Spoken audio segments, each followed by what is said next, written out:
You need a staple for the entire family, something that is quick to the plate, easy, and great that everybody is going to enjoy. And that's where this shepherdless pie comes into play. Now, shepherdless pie or plant-based shepherd's pie, whatever you want to call it, this is going to be one of your absolute favorites that you are going to make week after week because everybody not only is going to love it, but it just tastes so damn good. My name is Darren from Vegan 604, and this channel is dedicated to making recipes that you absolutely love. So make sure to hit that subscribe button so you don't miss out on any of the exciting recipes that we are releasing on a regular basis. So let's talk shepherdless pie. What makes this one different? What makes it unique? And what makes it worth trying for you? Well, there's really three things that make this stand out. The first is the mirepoix. That is a blend of celery, carrots, and onions. It's gonna add a little bit of sweetness to the dish. The onion adds a little bit of earthiness. The celery adds a little bit of crunch, and not only that, it's healthy. We also put in some very special ingredients that I'm gonna show you later on in the video. But of course, the full list of ingredients is in the description of this video as well, so if you're really excited, you can go check that out first. Next on the list, we've got lentils. And not only are lentils incredibly healthy for you and incredibly good for your diet, but they're also gonna add a beautiful texture to this dish. Because of the broth that we are going to simmer the mirepoix as well as the lentils in, it's gonna add this incredible umami that is just absolutely mouth-watering. And lastly, mashed potatoes. Who doesn't love mashed potatoes? And being plant-based, getting really delicious, fluffy mashed potatoes can be a challenge, but I'm going to show you today a few tricks and tips as well as my recipe to not only make them mouth-watering, but make them fluffy, flavorful, and something that you are going to absolutely love. This is one of the most comforting dishes you can make, and it's on the table in about an hour and a half, but the good news is once you're done the prep, it's really quite easy and you spend most of the time with it baking in the oven. So do me a favor, if you like this recipe, share it with somebody else who you think could use a great shepherdless pie recipe that they can cook for their family or at least for you when you come over for dinner. With that being said, let's get started right now. First, I'm just going to show you some lentils that I had prepared a little bit earlier on in the day. You could also use canned green lentils as well, but I prefer the taste and texture of ones that I rehydrate myself. So I did these a little bit earlier just so tonight's recipe would be a little bit smoother and quicker to get on the table. Like any good cooking adventure on the weekend, I like to start by having my favorite beer nice and close to me. And in this case, it's one of my all-time favorites, Dark Matter by Hoyne Brewing out of Victoria. This is an absolutely delicious beer, and it is going to be a big part of our cooking adventure this evening. So anyways, let's get started. We are starting with the humble yet extraordinary potato, Yukon Golds to be precise. Potatoes that are buttery, dense, and the culinary equivalent of a loyal best friend. Grab about 2 pounds of these golden beauties, peel them, and slice them into evenly sized chunks.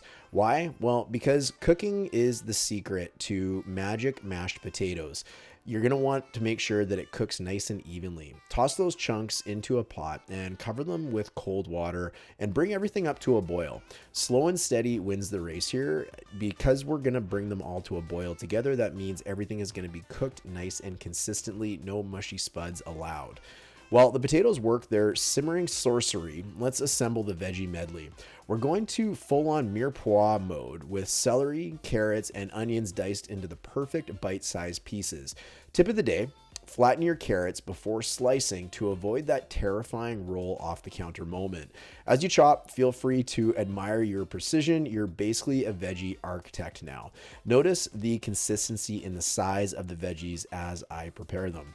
This dish has such beautiful colors in it.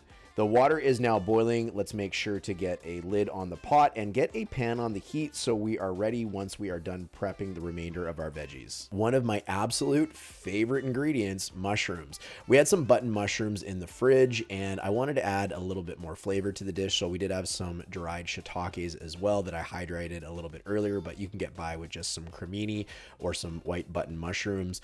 But either way, you're going to really liven up your dish with these. Dice them up small. They're the earthy backbone of this dish, and don't skip this step. This is what takes this pie from good to holy moly, who made this? We've got some beautiful sweet onions here. We're going to make sure that they're cut nice and consistently here. So we're going to slice the onion in half and we're going to give it a few horizontal cuts, followed by some shoestring cuts lengthwise, and then we're going to go ahead and dice for fast and consistent and perfect diced onions. And of course, we don't want to forget one of our heroes of every dish, the garlic. I'm going to use 3 cloves cloves here. You can certainly use as many or as little cloves as you like and just do it to your taste. Meanwhile, saute your veggies in a stainless steel pan. Heat the pan properly though. When the water starts to bead and dances around the pan like mercury, you're ready to go. We're gonna drip the water out of here before we add the oil because we don't want to have a huge explosion and burn anybody. But when you're ready and the water's out of the pan, go ahead and add a glug of oil. We're gonna let that heat up for a few minutes and get ripping hot. The oil is ready when it is shimmering and slightly smoking.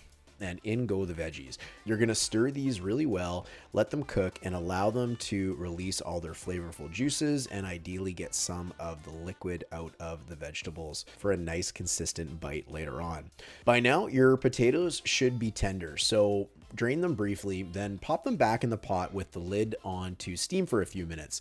This little trick, it's the key to fluffier than cloud mashed potatoes. So after we get our lid back on, we're gonna let these sit and steam for a few minutes and go ahead and stir our veggies. Now, back to the potatoes. They've been sitting under the lid for a few minutes. We're gonna mash them with a divine mix of the soy cream, some nutritional yeast, olive oil, salt, and just a whisper of onion powder. Pro tip, nutritional yeast isn't just for flavor, it is the unsung hero of vegan comfort food.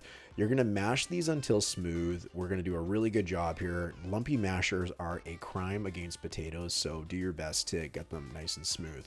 This is a good time to preheat the oven to 350 degrees Fahrenheit so it is ready for when we need it. Back to the pan of sauteed veggies, we'll now add our lentils, which are your trusty protein-packed fillers.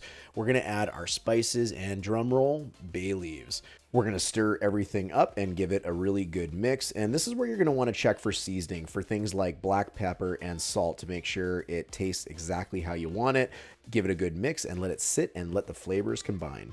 Oh, and my secret ingredient, don't tell my family, but sweet peas. Yes, peas belong in shepherdless pie, and no, we're not debating this. Let it all simmer until it smells like a hug from the universe. After the ingredients have an opportunity to cook for about 5 to 10 minutes, it is time to get the dish ready. So we're gonna pull the bay leaves out, make sure you get them all. They are not nice to take a bite into later on. And we're gonna start putting everything together. You're gonna see my baking dishes here. I don't remember where these came from, but I'm assuming they were given to me by my mother over 15 years ago when I moved out from the home, and I still got them, but these will certainly do the trick today. Our other pan that we would normally use is sitting in the freezer with another dish that we will defrost and enjoy later as a family. You're gonna layer the lentil veggie mixture into your baking dish generously because we don't wanna skimp on the flavor here. This is the star of the show.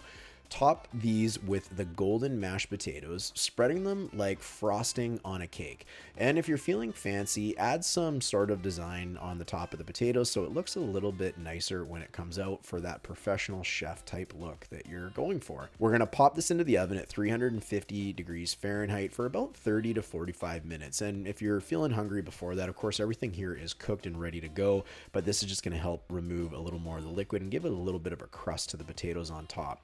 When it's done and ready to come out of the oven, we're gonna let it rest for 10 minutes. And patience, my friends, is a virtue.